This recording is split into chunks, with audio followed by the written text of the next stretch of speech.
बिस्मिल्लाहिर्रहमानिर्रहीम। Biology chapter 12 coordination and control class 10th। हमारा जो टॉपिक है आज का रिसेप्टर इन ह्यूमन, और जो मेन रिसेप्टर है आई के बारे में हम आज डिस्कस करेंगे। We now date the organ और part which are specifically build to detect particular type of stimuli. हमें बताया है हमारी बॉडी के अंदर जो ऑर्गन हैं, जहाँ बॉडी के जो पार्ट्स हैं वो स्पेसिफिकली बिल्ड हैं कि ख़ास किस्म का जो स्टिमुलस है उसे रिसीव कर सके। हम इन ऑर्गन को, इन पार्ट्स को सेंस ऑर्गन या रिसेप्टर का नाम देते हैं। हमारी बॉडी के अंदर जो मेन रिसेप्टर हैं वो eyes, ear, nose, taste buds, receptor of touch, heat और कोल्ड है। जो मेन रिसेप्टर जो आपकी बुक में डिस्कस किया गया है वो रिसेप्टर आई है। आई के बारे में आज डिस्कस करेंगे। आई की बात करें, जो आईज़ हैं हमारी, वो जो स्कल है उसकी स्मॉल पोर्शन पे मौजूद होते हैं, जिन्हें हम ऑर्बिट या आई सॉकेट का नाम देते हैं। यहाँ पर मैंने एक स्ट्रक्चर बनाया है, उसमें आप थोड़ा आइडिया ले सकते हैं कि ये जो स्कल है इसमें कुछ यहाँ पर जहाँ पर आईज़ मौजूद होती हैं, आई सॉकेट इसे बोला जाएगा, या ऑर्बिट का नाम दिया जाता है जहाँ पर आइज़ मौजूद होती हैं। इसके अलावा आईलिड्स आँखों का जो ढकना है ये बेसिकली आपकी आँखों को साफ़ कर रहा होता है। इसके अलावा जो टीयर ग्लैंड हैं वो टीयर की सिक्रीशन करेंगे, जिसकी वजह से जो आपकी आँखों में जो सेल्स हैं उनको डिहाइड्रेशन से बचाता है। इसके अलावा जो टीयर्स हैं उसे स्प्रेड आईलिड्स ही करेंगे, और ये जो टीयर्स हैं उनके अंदर कई किस्म के सब्सटेंस मौजूद होते हैं जो बैक्टीरियल इन्फेक्शन से फाइट करते हैं, उनसे बचाते हैं। इसके अलावा जो आईलैशेज़ हैं, आईलैशेज़ प्रिवेंट करती हैं कोई भी फाइन पार्टिकल जो हैं वो आपकी आइज़ में एंटर ना हो पाएँ, इसलिए आईलैशेज़ मौजूद होती हैं आइज़ में, आइज़ के बाहर।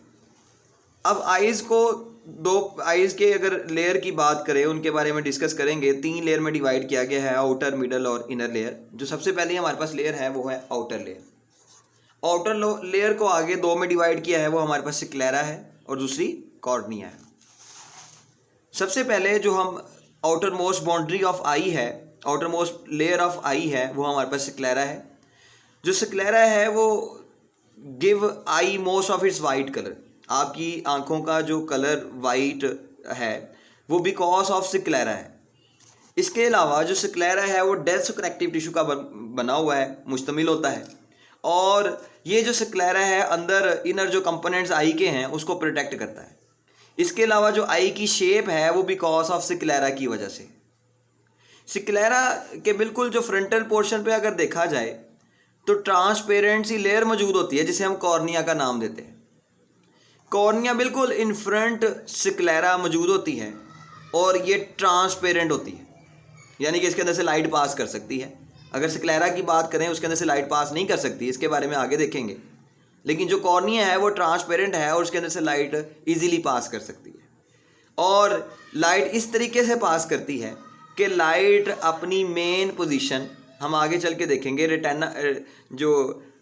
रेटिना है उसके फोकस पॉइंट पर जाकर पड़े ताकि सही तरीके से दिखाई दे सके।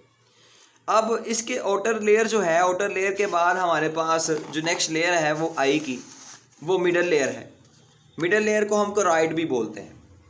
बिल्कुल स्क्लेरा के नीचे जो लेयर है हमारे पास वो कोराइड की है, जिसमें बहुत ज़्यादा ब्लड वेसल्स होती हैं।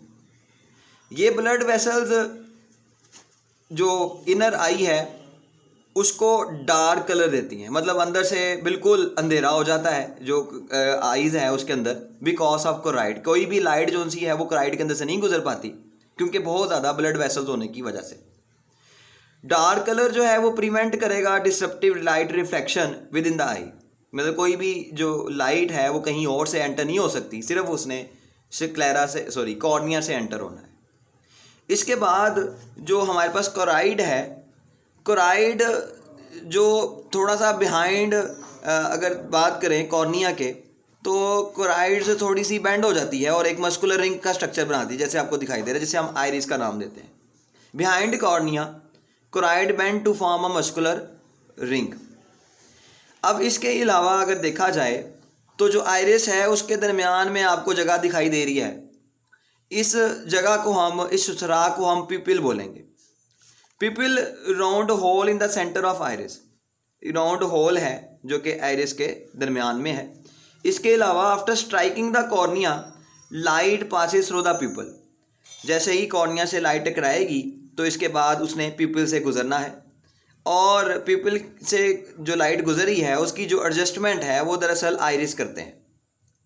आइरिस कैसे एडजस्टमेंट करते हैं, अगर इसके बारे में देखें तो आइरिस में मसल्स मौजूद होते हैं। दो किस्म के मसल्स होते हैं, एक रेडियल है मसल है और दूसरा सर्कुलर मसल है। रेडियल मसल और सर्कुलर मसल। जब लाइट की इंटेंसिटी कम होती है तो रेडियल मसल कॉन्ट्रैक्ट करते हैं और सर्कुलर मसल रिलैक्स हो जाते हैं। इसी तरह जब लाइट की इंटेंसिटी इंक्रीज होती है तो रेडियल मसल रिलैक्स हो जाते हैं और सर्कुलर मसल कॉन्ट्रैक्ट करते हैं। नेक्स्ट वन अगर देखें तो हमारे पास इस पिपल के बिल्कुल पीछे कन्वेक्स लेंस मौजूद है।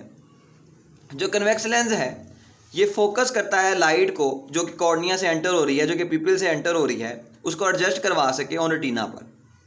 इसको एडजस्ट करवाने के लिए सिलियरी मसल के साथ ये जो हमारे पास कन्वेक्स लेंस है वो अटैच होता है, और जो हमारे पास कन्वेक्स लेंस है वो सस्पेंसरी लिगामेंट्स के धागेनुमा स्ट्रक्चर होते हैं जिसके साथ ये कन्वेक्स लेंस अटैच होता है, और ये धागेनुमा जो स्ट्रक्चर हैं ये पीछे मसल्स मौजूद होता है जिसे हम सिलियरी मसल्स बोलते हैं।